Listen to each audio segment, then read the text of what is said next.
Stuck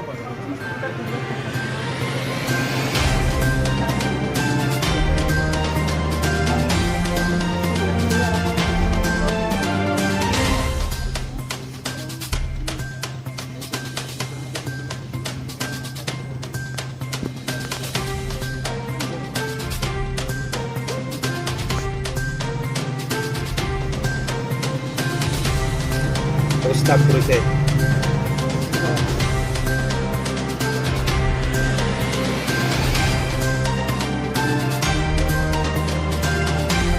এই দার্য করা হচ্ছে আমাদের তরফ হইতে এখনো কোনো কেস করা হয়নি, কিন্তু আমাদের কর্মীরা গতকাল প্রথমত মারপিট হওয়ার কারণ হলো আমাদের চেয়ারম্যান আর মহিলা 2-3 জনকে এখানে তালাত বেঁধে রাখা হয়েছিল পঞ্চায়েত অফিসের ভেতরে। পঞ্চায়েত সেক্রেটারিও ছিল, উনি প্রমাণ দেবেন। পঞ্চায়েত সেক্রেটারি দুনো পার্টির পক্ষ হইতে থানাতে কেস ফাইল এফআইআর করেছে, কিন্তু আমরা টিপ্রামথার হইতে এখনও কেস ফাইল করিনি। কিন্তু আমরা এখানে শুনতে পেরেছি যে বিজেপির তরফ হইতে যে কেস ফাইল করেছে, তাহলে আমরাও বসে থাকবো না, আমরাও কেস এফআইআর আমরাও করতে যাচ্ছি। কতজন আহত হয়েছে এই ঘটনায়? আমাদের টিপ্রামথার 8 জন লোক আহত হয়েছে। এখন তারা কি রকম পরিস্থিতি? এখন ওদেরকে আমরা নিম্নতর ট্রিটমেন্ট করে ওখানে যার যার বাড়িতেই আমরা রাখা হয়েছে, একটু সরিয়ে রাখা হয়েছে।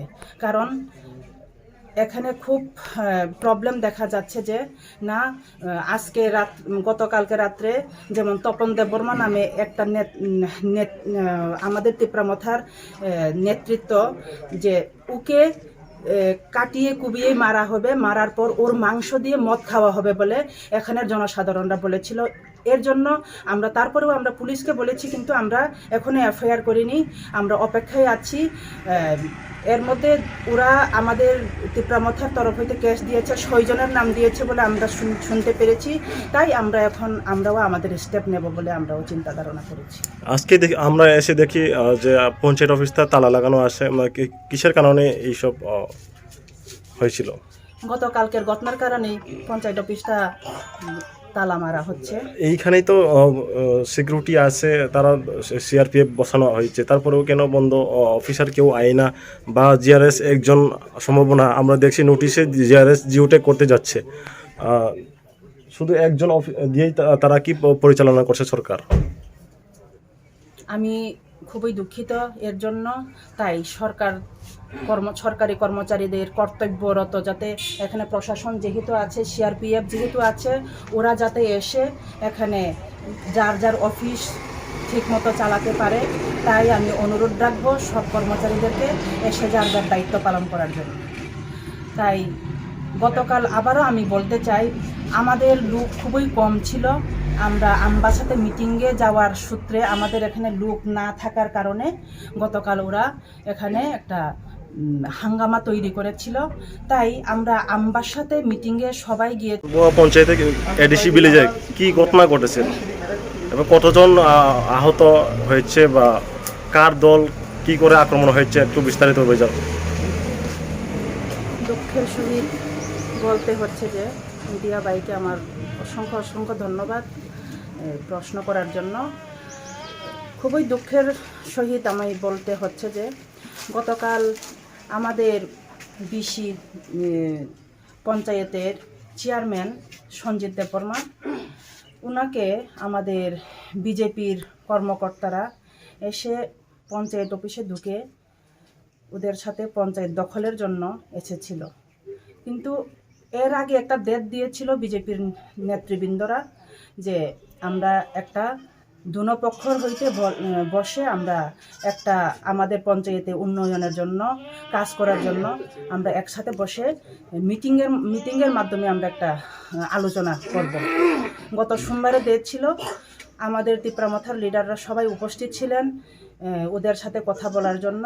ওদেরকে বলা হয়েছে আপনারা 5-6 জন লোক এনে, আমরারও 5-6 জন লোক থাকবে, থাকার পরে আমরা এখানে কথাবার্তা আমরা বলবো বলে বলেছিল। কিন্তু ওরা আসে নাই সেদিন, গত সোমবার।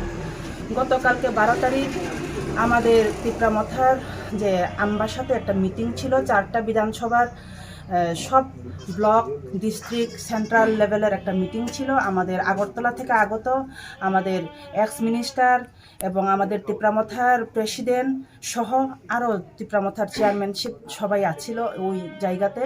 ওই মিটিংয়ে আমাদের এই পানবুয়া পঞ্চায়েতের সব লিডারগণ ত্রিপুরামথার সবাই গিয়েছে।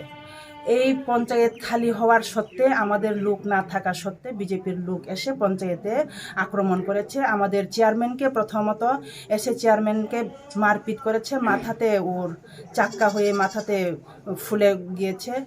এরপর চেয়ারম্যান পঞ্চায়েত সেক্রেটারি ছিল অফিসে, ওরা এসেছিল।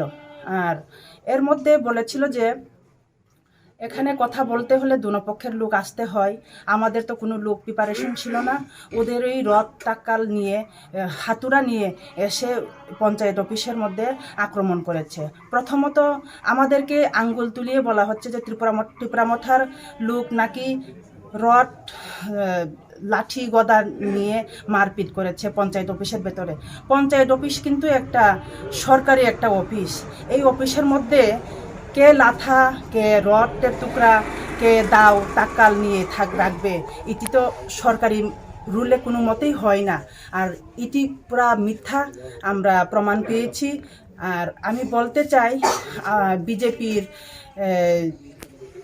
নগর পঞ্চায়েতের চেয়ারপারসন গতকাল বলেছে যে 2.5 বছর ধরে বিসিতে বিজেপি ঢুকতে পারছে না বলে।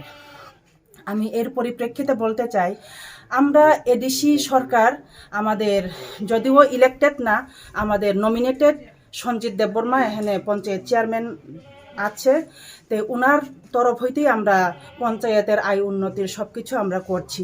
কিন্তু এখানে রুলিং গভর্নমেন্ট 2023-এ সরকার আসার পর ওরা এসে এখানে একটা হাঙ্গামা তৈরি করতে যাচ্ছে। তাই আমাদের অনুরোধ থাকবে, আমরা চাই এখানে সব জনসাধারণ যাতে উপযুক্ত প্রাপ্য সরকারের প্রাপ্যগুলা পাক, আমরা তাই চাই। তাই ওদেরকে এখানে ইলেকশনের মাধ্যমে যাতে হয়। ইলেকশন না হওয়া অবধি আমাদের এডিসি নির্বাচনের যে নমিনেটেড চেয়ারপারসন, ওনার মাধ্যমেই আমাদের কাজ চলবে পঞ্চায়েত। আর এখানে ব্লক লেভেল হইতে বিএসি চেয়ারম্যান বা বিডিও অফিসের বিডিও সাহেবের যে সিগনেচারের মাধ্যমে এখানে আমাদের বিসি চালাতে পারবো না, আমরা তা মেনে নেব না। কারণ এডিসি এরিয়া এখনও আমাদের হাতে আছে, এডিসি সরকার, এডিসি গভর্নমেন্ট। তাই এডিসি আমরা আমাদের হাতেই আমরা রাখতে চাই। আর যদি এমনভাবেই যদি নিতে চাই তাহলে BC election, village councilling election today tomorrow করা হোক। আর আমাদের হাইকোর্টেও আমরা কেস দেওয়া হয়েছে যে আমাদের ভিলেজ কাউন্সিলিং হোক বলে। তাই আমরা দাবি থাকব ত্রিপুরা গভর্নমেন্টকে, বিজেপি সরকারকে, যে যাতে আমাদের বিসি ইলেকশন, বিসি ভিলেজ কাউন্সিলিংটা যাতে তাড়াতাড়ি শীঘ্রই হয়। তাই সবার কাছে আমার অনুরোধ রইব। আর ত্রিপুরা সরকারের তরফ হইতেও আমি অনুরোধ রাখলাম।